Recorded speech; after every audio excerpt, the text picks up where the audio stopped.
Opa, tranquilo, fala pessoal. Bom, vamos agora para a terceira parte da nossa aula de filosofia e arte na modernidade. Meu nome é Herbert e a gente vai estudar um pouquinho de filosofia. A ideia dessa aula é refletir sobre a arte, sobre a filosofia, num período conhecido como renascentismo, entre os séculos XIV e o século XVI. Analisar também e refletir sobre as principais tendências artísticas e suas influências no decorrer de toda a era moderna, partindo aí do século XV até o início do século XIX, foi quando vigorou esse período moderno. Entre os séculos XIV e XVI, existiu um movimento na Europa conhecido como Renascimento. Esse movimento teria rompido com os elementos culturais do medievo e avançado no sentido não apenas de recuperação da cultura clássica, a cultura grega e a cultura romana, mas também do lançamento dos pilares, que considera o ser humano moderno. Nesse período houve uma retomada daquela tridimensionalidade, ou seja, a matemática, tudo era colocado na arte como algo moderno. O Renascimento, mais do que um olhar para o futuro, era uma volta ao passado, uma tentativa de retomar uma tradição que afirmava o homem no mundo, por sua capacidade de intervenção racional, visando a realização da sua vontade. A capacidade desse homem era mensurável pelo poder em conhecer por meio da experiência a qual se aplicava a razão. Assim ele poderia recriar um mundo operante. Para tanto, deveria descobrir os segredos matemáticos das regras implícitas da natureza. Aqui já começa a dar aquela pincelada, os segredos da matemática, a tridimensionalidade que já foi citada, para ser colocado na arte, seja da escultura, seja na arte pictórica, na pintura. Aqui nós temos a obra de Rafael Sanzio, O Casamento da Virgem, de 1504. Você consegue observar as técnicas desenvolvidas na Renascença. Observem a questão da tridimensionalidade. Consegue observar que é tudo muito perfeito. Você consegue observar que as pessoas têm uma aparência como se estivesse saindo da tela. E também a questão do claro e do escuro. Na tentativa de captar os aspectos da natureza que pudessem fazer com que o homem a recriasse na arte. A perspectiva foi desenvolvida as noções de claro e escuro, como vocês estão vendo aqui na imagem. Nesse contexto, a ciência e a arte encontravam-se unidas e expressavam o vigor da inventividade humana. Observem na imagem, olha só, o centro da capela. A partir daqui vocês conseguem ver a proporção de igualdade em toda a tela. Nessa época moderna, o classicismo, o maneirismo, o barroco e também o neoclassicismo se destacaram. Bom, vamos falar um pouquinho sobre Leon Battista de Alberti.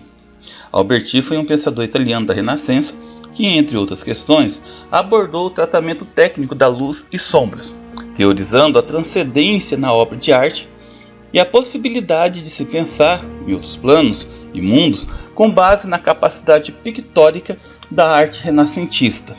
Em outras palavras, o Alberti foi ele quem teorizou a questão do uso do sombreamento para dar um efeito mais artístico à obra, para dar um efeito assim, mais de uma abordagem mais característica, mais visível à obra.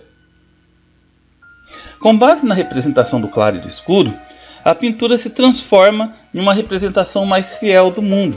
O uso do cinza, do preto, do branco e a questão do sombreamento, como vocês podem observar aqui na fachada de Santa Maria, em Florença. Para Alberti, a essência da beleza não se encontrava em adornos e ornamentações excessivos, mas na depuração das formas. Outro grande expoente do Renascimento foi Leonardo da Vinci. Ele foi um exemplo de articulação estreita entre a ciência e a arte. Estudou o corpo humano em detalhes, empreendendo desenhos impressionantes sobre a anatomia humana. Aqui nós temos uma imagem, o retrato de Leonardo da Vinci, feito por Cosimo Colombini, e também o possível autorretrato de 1512. Aqui tem o famoso Homem Vitruviano. Essa obra não é de Leonardo da Vinci, mas ele retomou e ele criou a ideia de simetria. Então seria o homem perfeito, o homem bonito, como que o ser humano deveria ser retratado. E aqui mostra também a questão da arte juntamente com a matemática, a questão da simetria. A grande obra de Leonardo da Vinci foi a Mona Lisa, que foi pintada em 1503. Ele utiliza uma técnica chamada esfumato. Nessa técnica, o artista produz suaves degradês nas tonalidades de claro e escuro, o que possibilita uma representação da textura da pele humana. É por isso que existe esse sorriso enigmático, a impressão da textura da pele. A Última Ceia também é um grande ícone do Renascimento e também uma obra de Leonardo da Vinci. Alguns mestres do Renascimento ficaram muito conhecidos, entre eles Michelangelo, Donatello, Rafael, Leonardo e Sandro Botticelli. Aqui eu tenho algumas obras deles para vocês. A Adoração dos Reis Magos, de Sandro Botticelli, O Nascimento de Vênus, também de Botticelli, A Última Ceia, de Leonardo da Vinci, que já havia sido mostrado, né? Pietà, de Michelangelo Buonarroti, O Teto da Capela Sistina, O Nascimento de Adão, O Dedo de Deus, de Michelangelo Buonarroti, Davi, de Donatello, Madonna de Prado, de Rafael de Sanzio. Nós também já vimos aqui nessa aula uma obra de Rafael de Sanzio, né, O Casamento da Virgem. E agora nós vamos falar também de Giorgio de Vasari, um grande historiador, um grande intelectual que é considerado o criador da história da arte para o período moderno. Muitos intelectuais, como Julius von Schlosser, não sei se é assim que pronuncia, né, e Evan Pranoski, né, Vasari é considerado o criador da história da arte. Vasari reuniu, à maneira de um crítico de arte como ele era, textos acerca da produção renascentista até a sua época, indicando elementos constituintes da arte moderna daquele tempo. Sua concepção filosófica informava um sentido de progresso, de evolução da arte até chegar à perfeição. Como historiador da arte, Vasari discorreu sobre técnicas de pintura, sobre o desenho, sobre a aplicação das cores, estabelecendo uma linha temporal evolutiva da pintura, que começava no século XIV, primeiro período, seguido pelo século XV, segundo período, até atingir o máximo da perfeição no século XVI.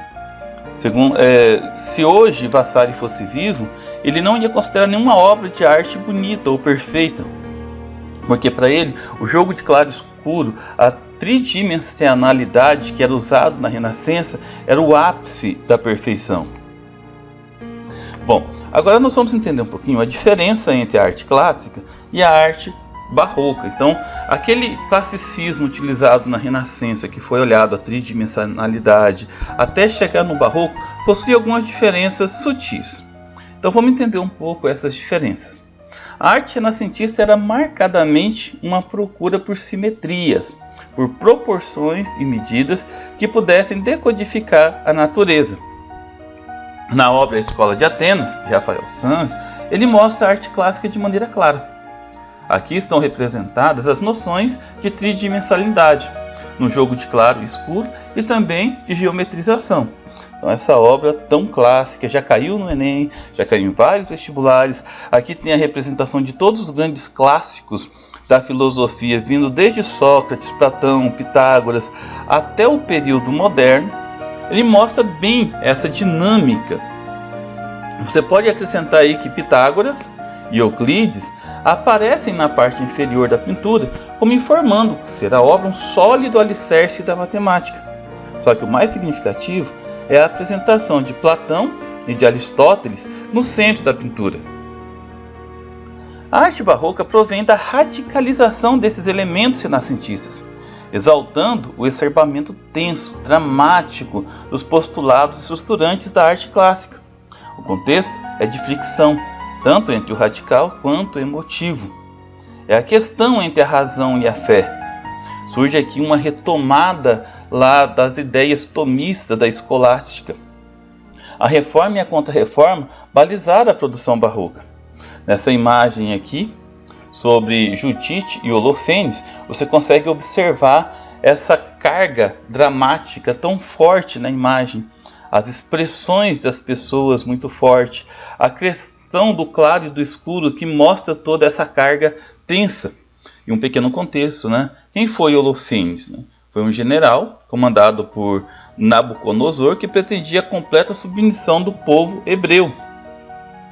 Então você consegue observar toda essa carga dramática, tanto através da feição das personagens, das pessoas representadas, quanto através do contraste entre as luzes, a sombra, entre o claro e o escuro. Vamos entender agora um pouquinho sobre a arte neoclássica. Então, a arte neoclássica foi uma retomada dos ideais clássicos para a Idade Média, um período considerado tenebroso, também conhecido como Idade das Trevas.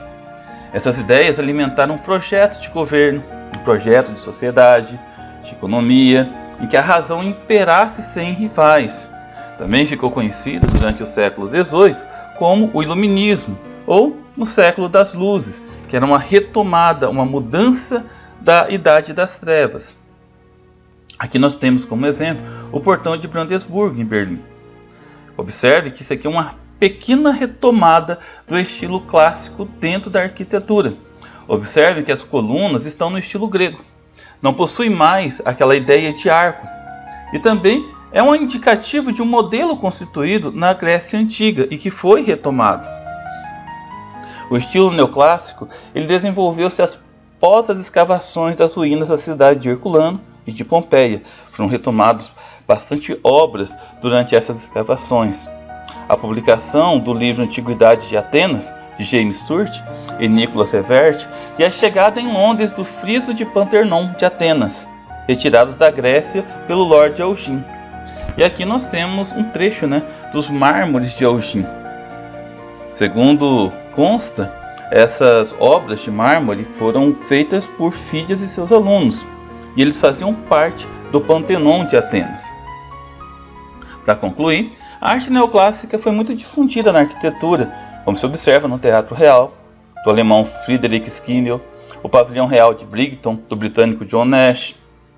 O importante dessa movimentação artística e intelectual é a compreensão de um caráter universal, expresso não apenas na estética produzida pela razão, mas na aplicação dessa razão na vida do homem. Diferentemente dos renascentistas, os arquitetos neoclássicos proclamavam não um simples retorno ao modelo clássico, mas a sua adaptação à modernidade da época. Observe também que no modelo neoclássico não fica apenas na arte pictórica e nas esculturas, mas parte também para a questão da arquitetura. É mais observável na arquitetura do que na arte pictórica. Bom, a partir da próxima aula, a gente vai ser a última aula, a quarta parte. A gente vai estudar um pouquinho sobre filosofia e arte contemporânea, começando aí no século XIX, com como que era mostrado a arte sob a visão de Schopenhauer, de Nietzsche, como que alguns contemporâneos vislumbravam a questão da arte. Vamos entender um pouquinho sobre o impressionismo, o expressionismo, o cubismo, e como que a arte foi representada aqui no Brasil, com expoentes como Tarsila do Amaral, Anita Malfatti, entre outros. Bom pessoal, é isso aí, espero que vocês tenham curtido. Fiquem com Deus e até a próxima.